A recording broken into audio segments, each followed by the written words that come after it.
Hello, my name is Nikki, and today I'm here to talk to you guys about sexual orientation and why it is not a choice, but it's genetic.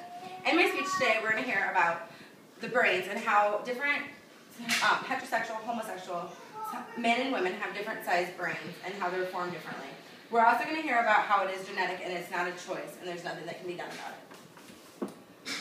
Sexual orientation and homosexuality and why it is a choice. Many people believe that sexual orientation is a choice, but there is substantial evidence to show that it is not the case. Have you ever wondered how some people turn out to be heterosexual, others homosexuals, and yet others bisexual? I am here to tell you how this happens and why it is nothing more than genetics. I am sure you've heard that homosexuality can come from poor parenting, an abusive parent, and many other things, but that's just crazy. If this were the case, then all children living in the same house would turn out to be homosexual, bisexual, or heterosexual, and this simply does not happen. Most of the time, when there is a homosexual child in one family, the rest of the children are heterosexual. But there we go. We can tell the difference. I'm here to explain to you what sexual orientation is. Okay, so there's this thing called sexual orientation. Sexual orientation refers to the gender of a person has an attraction to. There are different types of sexual orientation, but the most common types of sexual orientation are homosexual, heterosexual, and bisexual. Being homosexual means that you're attracted to opposite members of yourself. Males attracted to males, females attracted to females. Being homosexual means that you are attracted to members of the same sex. Females attracted to females, and males attracted to males. Being bisexual means that you're attracted to both sexes. Okay, now that we're clear on the different types of sexual orientation, let's dig into this a little more. Sexual orientation is not a choice. It is something that just happens. People have no control over who they are attracted to. Attraction is a natural inclination which people are attracted to a certain type of person. This right here tells you why being homosexual, heterosexual, or bisexual is not a choice. It's genetic. Ask yourself this. Did you wake up one day and say, "Self, today I'm going to be heterosexual, homosexual, or bisexual"? I sure know that was not the case for me. I always knew that I liked boys, so therefore I knew I was heterosexual. Sexual orientation is not something that we are born. It is something that one day we decide to change. It is something that we are born with. Again, I am saying that sexual orientation is not genetic. There is a lot of evidence that shows that being homosexual is not a choice. Studies show that a homosexual has a 39% greater probability of being born left-handed than right-handed. Other studies have shown that homosexual men are more likely to go through puberty earlier. Why is it then that compared to straight males, homosexuals are more likely to have hair that whirls in a counterclockwise direction? Why is there a greater likelihood that when an identical twin is gay, the other twin has a greater likelihood that they will also be gay? But if the twins are fraternal, the likelihood goes down. This all shows to me that the sexual orientation comes from genetics, and they do play a role. Again, I'm proving my point that sexual orientation is genetic. With all the information given to you, I don't see why I have to continue, but let's dig into this a little further.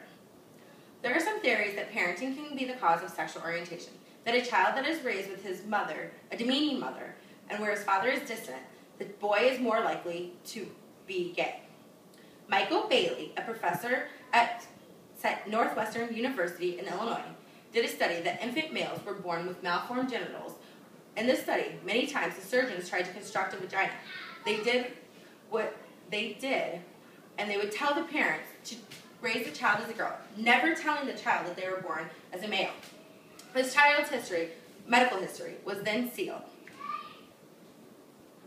When the child became an adult, more than half of them turned out to like women.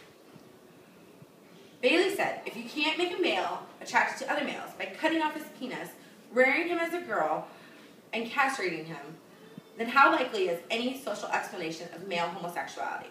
This study shows yet another example of how genetics determine someone's sexual orientation. This boy that had been raised as a girl, knowing nothing about being born a male, still turned out to like women. This shows that even when raised in an environment of girls, sexual orientation is what you are born with. Thus, homosexuality is genetic.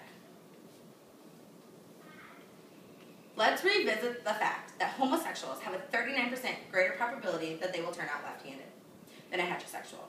Dr. Sandra Watson, neuroscientist, and her colleagues at Sunnybrook Health Center studied the brains of a group of healthy 18 to 35-year-old homosexuals and heterosexuals. Watson and Dr. Chanel demonstrated that there is a greater probability of left-handed homosexual population than that there is heterosexual population. Handedness is said to be a sign that controls how the brain is organized in different aspects of intelligence. In more research, they found that the posterior part of the corpus callosum in homosexualities is larger than that in heterosexuals. The size of your corpus callosum is inherited and suggests that genetic factors for sexual orientation are also inherited. There is evidence that shows that a person's sexual orientation is genetic.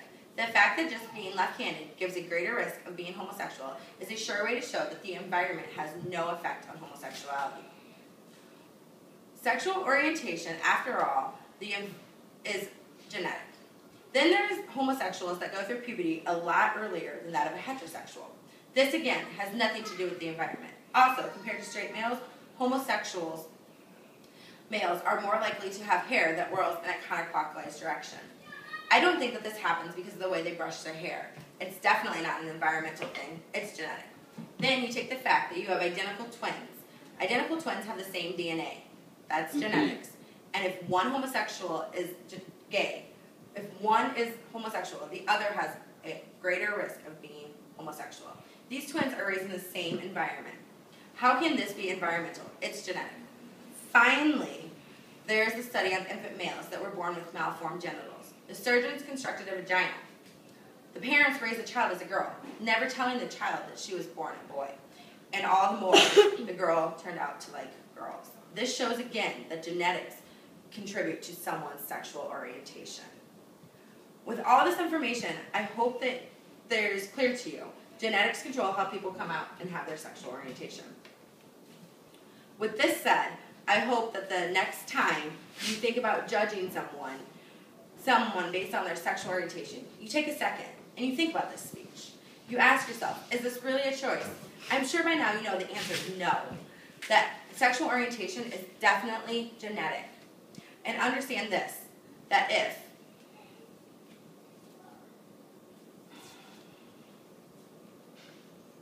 it was a choice, but something we were born with. We are born into this world who we are, and there is nothing that can be done about to change that. We are who we are, and that's okay. Let's stop judging homosexuals and bisexuals based on their sexual orientation. They were born this way, the same way we were born the way we are, heterosexual, homosexual, or bisexual. I hope if you ever go to judge someone again based on sexual orientation, you think back to the speech and you say to yourself, sexual orientation is not a choice, it is genetic.